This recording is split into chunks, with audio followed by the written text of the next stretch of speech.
오늘 본문 말씀을 이해하기 위해서는 우리가 어떤 사건 가운데, 어떤 배경 가운데 오늘 본문까지 이르렀는지를 우리가 좀 살펴볼 필요가 있을 것 같습니다. 예수님께서 이 하누카라고 불리는 수전절에 말씀을 전하십니다. 근데 이 수전절에 그분의 공생의 기간 가운데서 이제는 불특정 다수의 대중을 향하여서는 마지막 설교를 하시죠. 그런데 분위기가 심상치 않습니다. 예수님의 말씀을 듣고 나서 분명히 예수님의 말씀을 많이 듣고 그분께서 행하셨던 기적을 많이 보았고 맛을 보았음에도 불구하고 이 사람들이 갑자기 분노하기 시작하는 것입니다.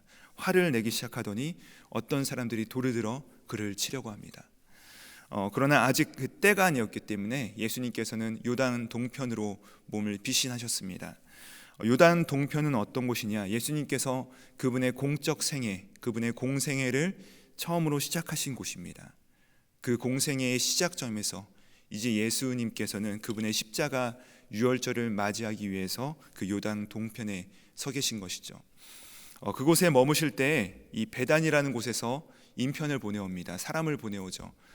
그런데 그 소식이 무엇이었냐? 슬픈 소식이었습니다. 예수님께서 평소에 잘 알고 교제하던 이 마리아와 마르다의 오빠인 이 나사로가 그가 병들어 죽게 되었다라는 것입니다. 아직은 죽진 않았습니다. 하지만 위독한 병에 걸렸다. 곧 긴급한 상황이기 때문에 예수님 오셔서 고쳐주세요라는 그 소식이 들려온 것입니다. 그러자 예수님께서 뭐라고 하시냐? 아니다. 이 병은 죽을 병이 아니다. 이 병을 통하여서 하나님의 하나님 되심이 드러날 것이고 하나님의 아들은 영광을 받을 것이다 라고 하십니다. 그 시급한 상황 가운데서 그분은 그리고 나서 더 이틀을 유하시죠. 머물고 계십니다. 그렇게 이틀이 지나고 나서야 우리가 유다로 가자라고 말씀을 하십니다. 근데 여기서부터 긴장감이 발생하기 시작합니다. 제자들은 이미 예수님께서 병도 고칠 수 있는 분이시고 능력 많은 것도 다 알고 있습니다. 그렇기 때문에 병들었다는 이야기는 제자들에게 있어서는 그렇게 크게 상관할 바가 아닙니다. 예수님께서 당연히 하실 수 있다고 믿습니다. 그런데요, 이틀 후에 예수님께서 유대로 가자라고 하시자 긴장이 발생합니다. 왜 그렇죠? 방금 전까지만 해도 제자들은 걱정하는 것이 무엇이냐? 이들이 왜 거기로부터 도망 나왔냐 하면은 돌로 치려하는 자들이 거기 있기 때문에 그렇습니다. 이들은 그 현실의 문제 가운데 매몰되어 있는 것이죠. 그렇게 두려워하는 이 제자들에게 예수님께서 마치 선문답과 같은 말씀을 하시는데, 오늘 말씀은 아니지만 11장 9절 10절 말씀인데 이렇게 말씀하십니다. 예수께서 대답하시되 낮이 12시간이 아니냐? 사람이 낮에 다니면 이 세상의 빛을 보므로 실족하지 아니하고 밤에 다니면 빛이 그 사람 안에 없는 고로 실족하느니라. 다 두려워하는 상황 가운데서 예수님께서 비유로 설명하시는 것입니다. 얘들아, 낮이 12시간이고 빛이 있으면 사람들이 이렇게 다니지 실족하는 사람이 없지 않지 않냐? 그런데 밤에 다니면 실족하고 넘어지고 쓰러지기도 해. 이게 무슨 말씀이냐면요, 우리에게, 즉 너희들에게는 이 빛이 없으니까 너희가 자꾸 넘어지기도 하고 실족하기도 한다라고 말씀을 하시는 것입니다.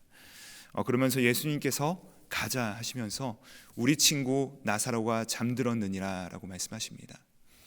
그러자 이 말씀에 제자들은 대수롭지 않게 반응을 하죠. 잠들었으면 깨우면 되겠네 라고 합니다. 무려 2년 반 동안이나 예수님과 함께 교제하고 그분의 말씀을 듣고 가르침을 받았던 이 제자들이지만 아직도 그분의 말씀을 듣지를 못합니다. 알아듣지를 못하죠. 그러자 예수님께서 다시 분명하게 설명하십니다. 나사로가 죽었다.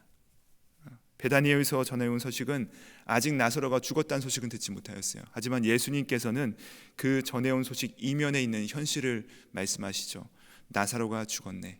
그러나 살릴 것이다 하시면서 나가십니다.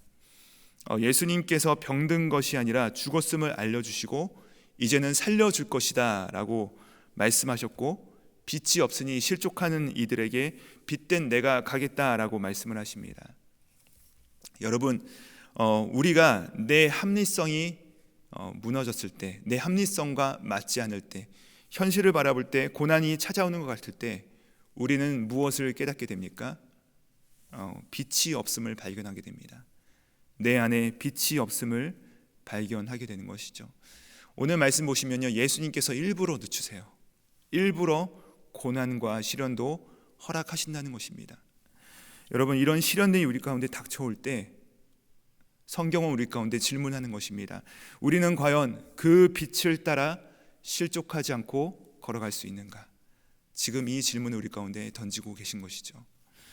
그렇게 베다니에 예수님께서 도착하시자 마르다가 나와서 예수님을 영접하면서 이렇게 말합니다.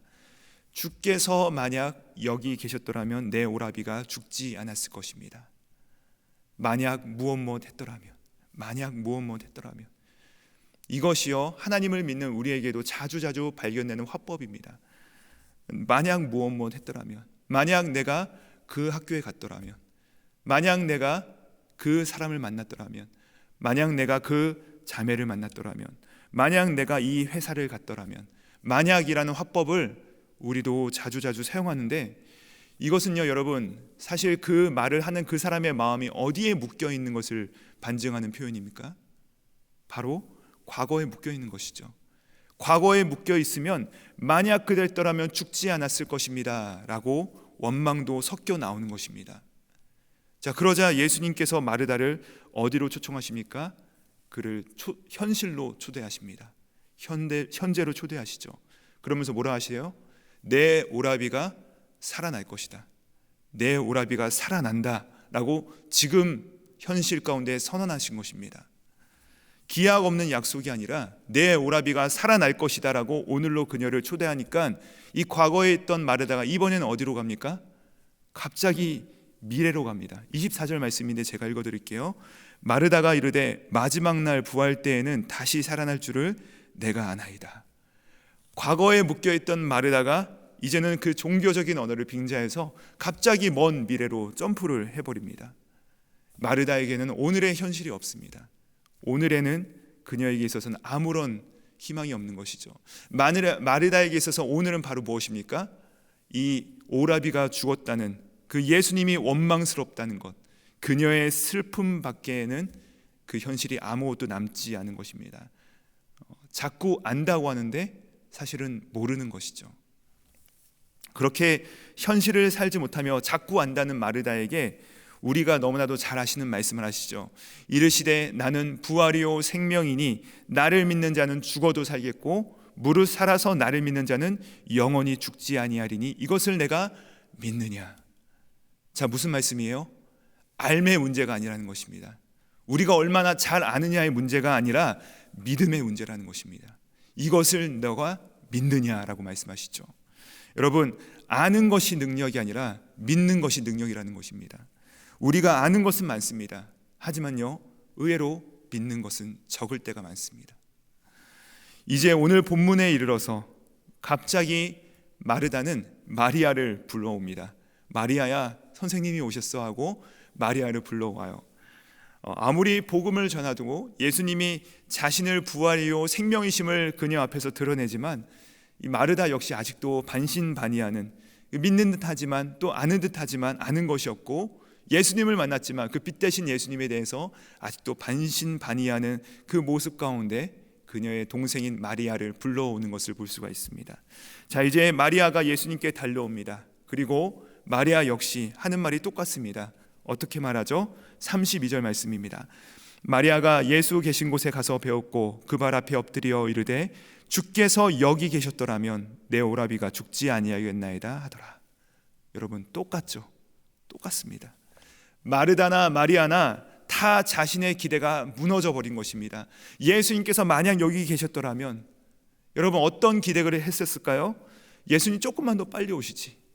여태까지 그녀들이 그 예수님을 통해서 수많은 병자들이 낫는 것을 보았고 수많은 문제들이 해결되는 것을 보았고 그분의 능력을 봤기 때문에 예수님 빨리 오기만 하시다면 내 오라비가 치료를 받을 것이라는 기대가 그녀의 마음 가운데 가득했었던 것입니다. 그런데 예수님께서 일부러 늦추셨습니다. 이렇게 기대가 무너졌을 때, 우리의 생각과 그분의 일하심이 다를 때 우리는 뭘 알게 되는 것입니까?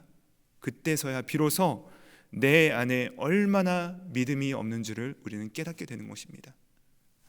잘 안다고 생각했는데 예수님께서 반드시 이렇게 응답하실 거야 라고 생각하는데 그렇게 되지 않은 것입니다. 예수님이 이때쯤 역사하실 거야 라고 믿었지만 그렇게 안 될 때가 우리 가운데 분명히 있다는 것이죠. 그때 내가 예수님을 믿었는지 아니면 내가 소망했던 그것을 위하여서 예수님을 내가 도구로 삼았는지가 판명나게 되는 것입니다. 예수님이 내 인생의 참고서적인지 아니면 그분의 책 가운데 내가 서 있는지를 그때서야 우리는 발견하게 되는 것이죠. 이게 그때서야 구분이 되기 시작하는 것입니다. 적어도 이 마르다와 마리아는요, 이 장면까지는요, 예수님이 자신들의 인생에 있어서는 참고 도서였지 예수님의 그 이야기 속에 자신들이 들어가 있지는 않았습니다. 그러니까 이 마르다와 마리아가 똑같이 말을 하는 것이죠. 만약 그 일을 했더라면, 만약 내 생각과 같았더라면 이라고 말을 하는 것입니다. 마리아까지 이런 상황을 보자 예수님께서 어떤 마음을 느끼셨는지 이 33절에 나오는데 우리 함께 33절 말씀 읽어보시도록 하시겠습니다. 시작. 예수께서 그가 우는 것과 또 함께 온 유대인들이 우는 것을 보시고 심령에 비통히 여기시고 불쌍히 여기사. 마르다도 울고 마리아도 울고 또 유대인들도 울고 또 제자들은 죽겠다고 하고 정말 그 속에 비통함이 차오르는 것이죠. 어떻게 이 사망이라고 하는 이 어두움이 이 땅을 지배하고 있는지, 이 사망에 짓눌린 사람들, 그 죽음이 이 모든 인생들을 허물어버리는 이 장면을 목도하시자 그것을 비통히 여기시고 불쌍히 여기시는 것을 우리가 볼 수 있는 것입니다. 그리고 예수님께서는 이렇게 말씀하시죠. 34절입니다. 이르시되 그를 어디 두었느냐? 이르되 주여 와서 보옵소서 하니. 그랬더니 35절에 예수님께서 눈물을 흘리시더라. 예수님께서 눈물을 흘리셨습니다. 가보니 굴이었습니다. 무덤입니다.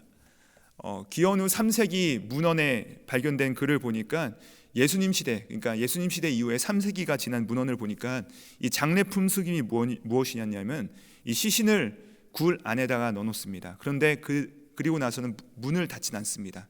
돌을 굴리진 않아요. 왜냐하면 혹여라도 하나님께서 은혜를 베푸셔서 그의 영혼이 돌아올 수 있을까라는 희망을 갖기 때문에 사흘간은 굴 문을 닫지 않습니다. 그 곁에 머물고 있다가 부패가 시작하는 3일째야 굴 문을 닫고 장례가 마무리되게 됩니다. 그러니까 이 마리아와 마르다 그리고 유대인들은 예수님에 대한 그 일만의 기대감이 있었던 것이죠. 예수님께서 혹시라도 빨리 오셨더라면, 굴 문이 닫히기 전에 오셨더라면 병을 낫게 하셨을 것이다. 혹시 죽었었더라도 3일 전에는 오셨더라면 나사로가 살아났을 것이다. 근데 도착해 보니까 어떤 상황이었죠? 사흘이 이미 지났고 냄새가 나고 부패하기 시작한 것입니다. 여러분, 인생을 우리가 이렇게 살아가다 보면 우리에게도 동일하게 희망이 무너지는 때가 찾아온다는 것이죠. 희망이 무너질 때 우리는 비로소 알게 된다는 것입니다. 무엇을요? 내 안에 말씀이 없었음을, 내 안에 빛이 없었음을. 열심히 교회는 다닙니다. 열심히 말씀도 듣고 열심히 헌금도 하고 열심히 봉사도 하고 최선을 다했는데 이런 모든 희망이 무너질 때 그제서야 내가 얼마나 연약한지, 내 속에 말씀이 텅 빌 때가 많은지를 알게 되는 것이죠. 내 안에 말씀이 없으니까 자꾸만 내가 상상하는 하나님을 내가 만들어내는 것입니다. 그분을 나의 도구로 삼으려 하는 것이죠. 병 고치시는 하나님, 눈먼 자를 눈뜨게 하시는 하나님께서 원하신다면 이 부패된 상황도 반전시킬 수 있다는 것을 우리는 믿질 않고, 마른 뼈까지 살리신 하나님께서 불가능이 없다는 사실을 우리는 믿지 않고 우리의 입에서 나오는 것은 무엇입니까? 끝났다, 실패했다, 희망이 사라졌다라는 불만과 원망이 터져 나오게 되는 것입니다. 그러나 여러분, 오늘 말씀은 마치 예고편과 같습니다. 오늘까지의 말씀은 예고편과 같고 본편에서 우리는 나사로에게 어떤 일이 일어나는가 다 잘 알고 있지 않습니까? 여러분, 그리고 오늘 이 이야기는 예수님의 십자가 부활 사건의 예고편과도 같습니다. 또 이 이야기는 예수님의 예고편이요, 예수님의 이야기는 사실 누구의 예고편입니까? 바로 우리 모두의 예고편과 같습니다. 우리도 이 세상이 끝이 아닙니다. 우리의 생각이 다가 아니라는 것입니다. 우리의 기대가 다가 아니라는 것입니다. 우리의 생각이 무너지고 기대가 무너지고 희망이 다 아스라질 때 우리 안에 믿음이 없음을 알게 되고 우리 안에 빛이 없음을 알게 되고 우리 안에 말씀이 없음을 알게 되지만 결국 그 모든 것이 무너졌을 때 우리는 하나를 알게 됩니다. 무엇을 알게 되죠? 부활 생명 되신 예수가 있음을 알게 됩니다. 그분을 우리가 바라볼 수 있게 되는 것입니다. 오늘 사건에서 절망스러운 현실과 그 현실이 무너지는 나의 내면이었는데 이 모든 것이 무너질 때 오직 하나만 올곧이 서는 것을 볼 수 있죠. 바로 사망과 어둠의 권세가 가운데 묶여있는 자기 백성들을 궁일히 여기시며 눈물 흘리시는 예수 그리스도, 그리고 그 어둠이 어찌할 수 없는 부활이요 생명 되신 예수 그리스도시라는 것입니다. 이 주님이 오늘 현실 가운데 주신 그 부활의 능력, 우리에게는 이미 영생이 있음을 기억하시며 이 세상 가운데 함몰되는 것이 아니요 도리어 넉넉히 이기시면서 승리하시는 모든 사랑하는 우리 KC교회 성도님들 되시기를, 또 온라인으로 함께 하시는 우리 모든 성도님들 되시기를 주님의 이름으로 축복드립니다. 함께 기도하시겠습니다. 하나님 아버지, 눈에 보이는 현실과 절망스러워 보이는 상황에 매몰되어 갈 때 부활 생명 되신 예수 그리스도께서 우리를 보고 계시며 채울하시고 궁일이 여기심을 기억하게 하시고 그분께 달려나가 영생을 이미 소유한 자답게 살아가게 하여 주시옵소서. 부활이요 생명 되신 예수 그리스도 이름 받들어 기도드립니다. 아멘.